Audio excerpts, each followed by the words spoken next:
Adam, en attendant, il reste avec nous, mais on va passer au prochain. Effectivement, Yasmine, nous allons continuer avec une femme qui a fait parler d'elle ces derniers temps, surtout sur les réseaux sociaux, à travers les médias.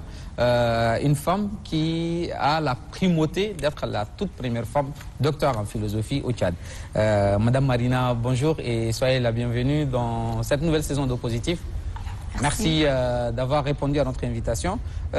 C'est quoi d'abord, avant de commencer, d'où est-ce que vous est venue l'idée de faire de la philosophie? Parce que ce n'est pas une matière très courante pour les dames chez nous ici. Bon, merci et bonjour. Je dirais que la philosophie, c'est Dieu qui a prévu pour moi, parce que je n'ai jamais d'abord pensé faire la philosophie. Quand j'ai eu mon bac, je voulais d'abord déposer en communication ici à N'Djamena. Malheureusement, en 2011, il n'y avait pas le recrutement à l'université de N'Djamena. Donc, j'ai déposé à l'université de Moundou en droit et en géographie. Et malheureusement aussi, je n'étais pas retenue. Donc, la philosophie était un nouvel département qu'on a créé en 2011 à l'université de Moundou. C'était grâce à M. Beyom Adrien. C'est lui qui a créé le département de philosophie. Donc, j'étais obligée de postuler. Et donc, je l'ai fait par circonstance, de peur que je puisse passer une année blanche. À défaut, j'étais obligée de déposer en philosophie. Et voilà. Je me retrouve aujourd'hui docteur philosophe. Les communs des mortels, nous les personnes ordinaires, on considère que les philosophes, ce sont ceux qui aiment se compliquer la vie, parce qu'ils donnent des explications à tout, ils vivent presque dans un monde parallèle avec un comportement social aussi un peu différent. Bon, bref, on les appelle des fous, avec peu de morale. Est-ce que vous avez la même appréhension de la philosophie que nous autres, de ce qu'on pense? Voilà, ça c'est la mauvaise appréhension qu'on a pour la philosophie, mais en réalité ce n'est pas le cas. Parce que même par définition, la philosophie c'est l'amour de la sagesse, c'est l'amour du savoir. Donc on ne peut pas dire que les philosophes sont des fous, ce sont des amis du savoir, ce sont des enquêteurs de la connaissance, donc ils ne sont pas des fous. Mais malheureusement, il y a des philosophes qui se cachent derrière leur folie naturelle pour se dire des philosophes. Mais on peut également expliquer, on a l'habitude d'expliquer la folie en philosophie par le fait que des fois, le philosophe ou la philosophe que je suis, des fois, face à des situations, il essaye de sortir un peu hors de lui pour réfléchir à ce qu'il faut faire, pour réfléchir à ce qu'il faut proposer en face de cette situation afin de trouver des résolutions possibles et des résolutions qui doivent favoriser également la société. Madame Marina, il y a beaucoup de philosophes, on les constate dans des grandes multinationales, c'est eux qui sont des managers. Et pourtant, ce qu'on pense d'eux, c'est complètement différent parce que le monde du management, c'est un monde pratique, c'est un monde pragmatique qui demande beaucoup de réactivité. Qu'est-ce qui explique cela? Bon, en réalité, la philosophie, on peut faire la philosophie et après on fait beaucoup de choses à la fois. Ce n'est pas pour rien que même en philosophie, on recrute les étudiants qui viennent de baccalauréat mixte. On prend que ce soit les gens, bon, séries confondues, en réalité c'est ça. Donc on prend tout le monde et maintenant après la licence, tu as la possibilité de faire par exemple l'épistémologie, tu as la possibilité de faire la logique, tu as la possibilité de faire, moi j'ai fait la bioéthique qui est la philosophie technique. Donc on a la possibilité, à travers la philosophie, on a la possibilité de se spécialiser dans un domaine qui est aussi scientifique pour apporter notre apport qu'on qualifie de fois de théorique, mais en réalité, ça se complète avec la pratique. Parmi tous les courants philosophiques qui existent, lequel est le vôtre et qui est votre maître philosophique? Parce que nous l'avons tous appris un peu à l'école, au collège et au lycée, les différents grands philosophes qui ont marqué le temps. Alors, qui est votre maître philosophique et quel est le courant à qui appartient Madame Marina?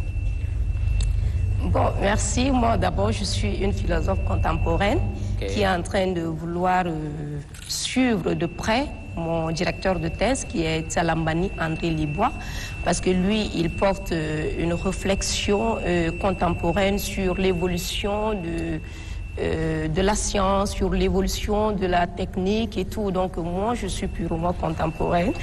Mais à la base, j'ai les philosophes que j'essaye de m'inspirer, tels que Aristote et aussi Socrate. Je m'inspire de ceux-là pour pouvoir mieux orienter la philosophie dans son contexte actuel.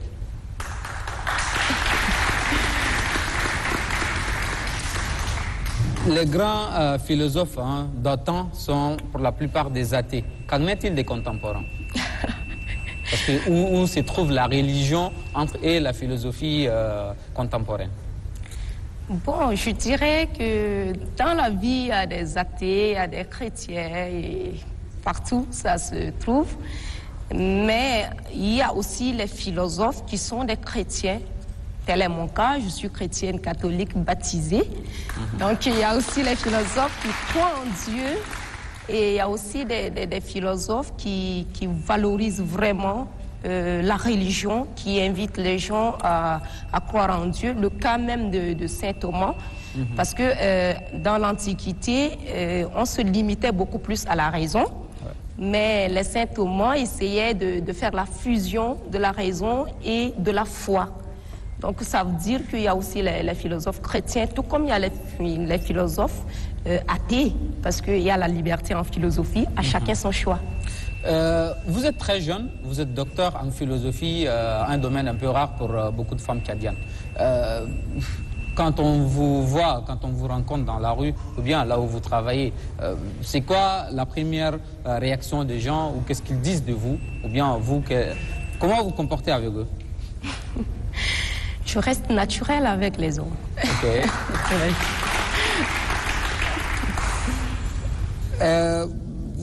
Qu'est-ce que vous préférez en vous aujourd'hui? Ce que je préfère? Oui. C'est-à-dire? En votre personne. D'accord. Ce que je préfère, c'est cette capacité de dire ce qu'il faut dire. Quand ce n'est pas ça, je le dis. Quel était le plus grand moment de votre vie? Le plus grand moment de ma vie, je dirais que c'est ma soutenance de thèse. Oui. Ça s'est passé comment? Bon, je dirais que ce moment, c'est un moment qui a été forgé par le monde entier. Pas le moment où j'ai présenté mon travail, mais ce temps où les gens m'ont élevé à un niveau où moi, je n'ai jamais imaginé. Le pire moment de votre vie, c'était quoi? Le pire moment de ma vie, ah oui. Ça c'est la galère que j'ai vécue tout au long de mes études. Des bons noms à être la première femme philosophe tchadienne, ça en fait du chemin. Ah là là, c'est une longue histoire. Vous allez écrire en plusieurs tomes. Madame Marina, une dernière question. Quand vous regardez une personne, qu'est-ce que vous remarquez en premier? C'est sa valeur intrinsèque. Je ne vois pas ce côté physique, mais son comportement. Ce que la personne dégage à travers elle. Donc je vois en quelque sorte, ou pour dire philosophiquement, son être. Philosophiquement, hein, Yasmine aussi a inspiré de poser une question. Oui, Yasmine? Quand vous avez soutenu votre thèse, ça a fait tout le buzz, tout le monde vous a félicité, comme vous l'avez dit, tout le monde vous a élevé. Il y avait eu un petit souci qui disait, les hommes déjà philosophes, comme Adam l'a souligné aussi, on les considère un peu comme les fous. Si vous avez un partenaire, comment vous faites? Est-ce que tout le temps vous lui sortez des phrases qu'il ne comprend pas? Parce que tout le monde disait, s'il n'est pas assez fort ou intelligent comme vous, ça ne va pas marcher. Est-ce que ça va? Ou vous changez de langage? Nous, la philosophie t'apprend à t'adapter dans un contexte quelconque.